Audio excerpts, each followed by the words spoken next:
So Donald Trump was interviewed this past week, and I think it was before or after the Super Bowl by Sean Hannity, and he was asked about the Democratic candidates in the race, just kind of a word association, first thing that comes to mind, and some of the responses that Donald Trump gave were actually pretty funny and interesting. So let's take a look and listen. To name whatever comes to your mind. Okay. We'll start with Joe Biden. I just think of Sleepy. I just watch him. He's sleepy, Sleepy Joe. Hunter Biden. Sleepy Where's Joe. Hunter? Where is he? He made millions of dollars. He went from having no job, no income.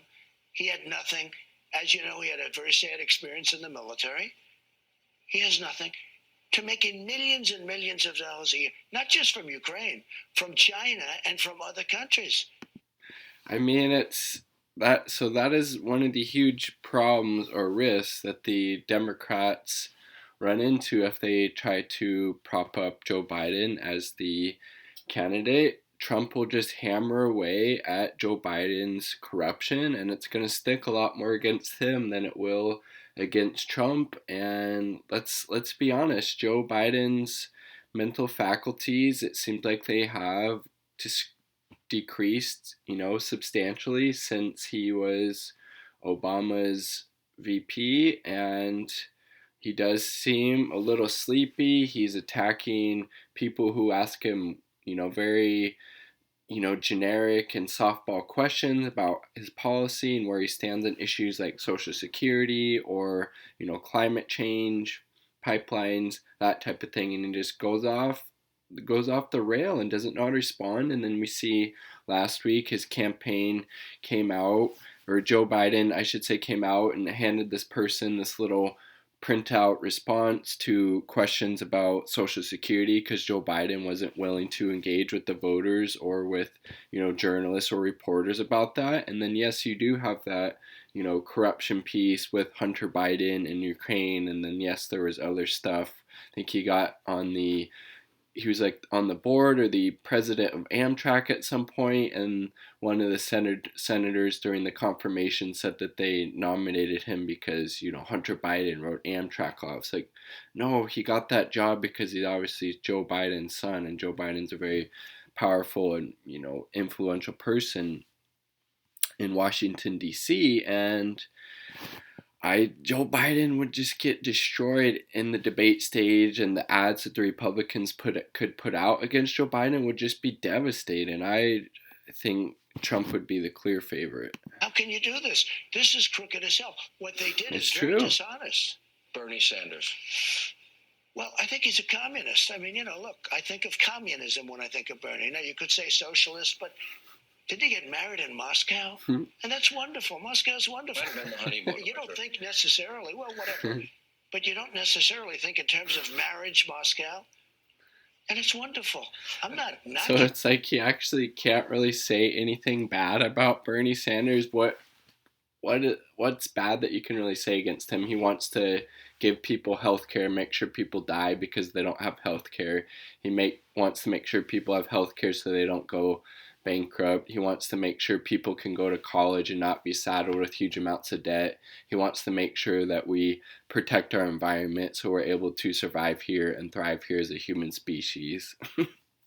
And then just labeling somebody as a communist or a socialist does not have the staying power that it did maybe during the Cold War era here in the United States after the Red Scare, after the government and the FBI cracked down on, left and progressive leaning groups and basically, devastated those groups to a large extent. But doesn't I stick. think of Bernie sort of as a socialist, but far beyond a socialist. Elizabeth Warren. At least he's true to what he believes. That's even there, he still was able to give Bernie Sanders he was able to give Bernie Sanders a compliment there. At least he's true to what he says. He follows through with what he believes. I mean, if that's not kind of an endorsement, I don't know what is. It's like So you're saying Bernie Sanders will fight to get people health care because he really believes in that. He'll fight to get rid of medical debt, student loan debt, legalizing marijuana, fighting for a living wage, fighting for a Green New Deal, fighting for progressive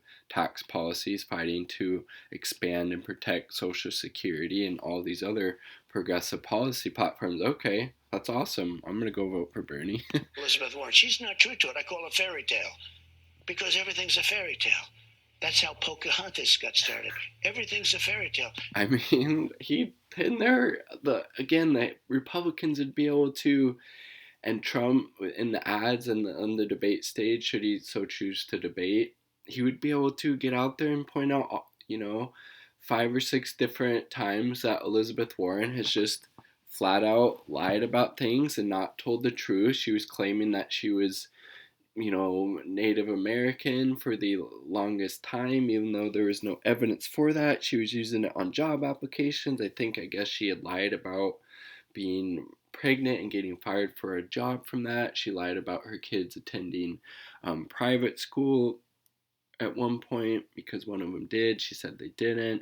She lied about, her support for Medicare for all. She totally flip-flopped on that. Once she did, her support went way down because Democrats, one of their top issues is healthcare. Let's see, what else? She supports Trump's trade deal. He could go after her for that. It's like, well, why would you support her? She lies about the stuff. She doesn't follow through. But she supports my trade deal, and I have much better judgment than her. So you should support me.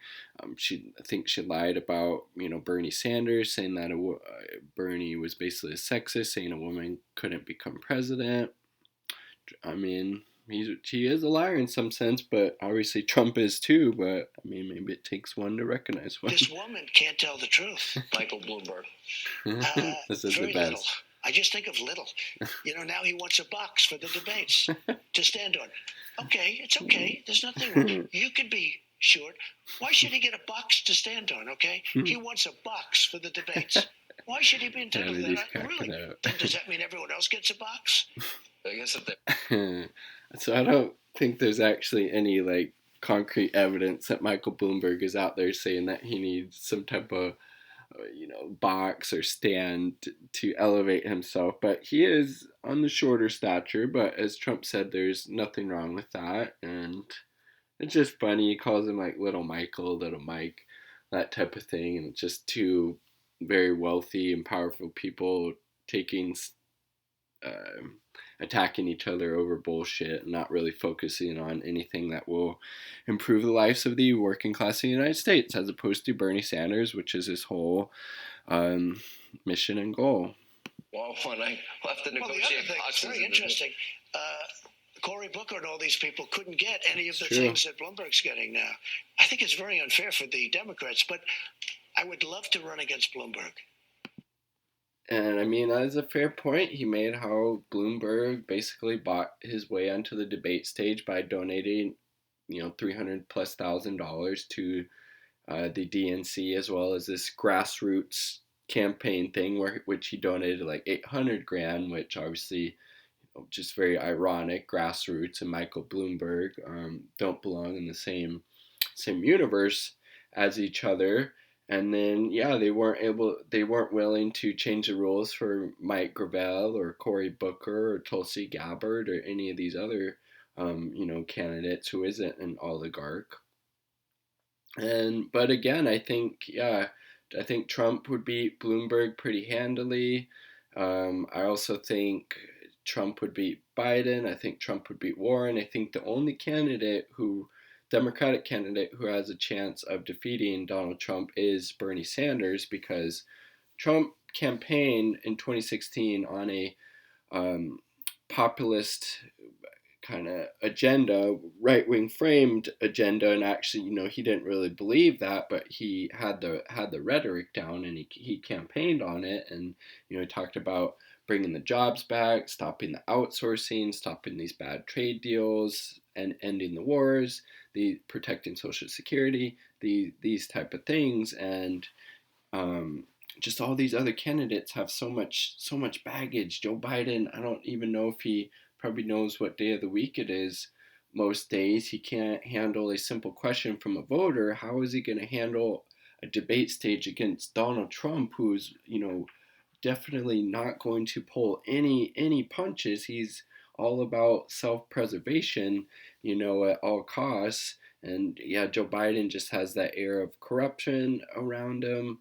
And Elizabeth Warren again, Trump could point out how she's inconsistent and lied about all these things. He could point her as or portray her as this coastal elitist type of person, and then same thing with Michael Bloomberg, and um, just none of those candidates have a shot. It's Bernie Sanders, the progressive populist who really represents a very diverse working class coalition, and his agenda is very representative of that.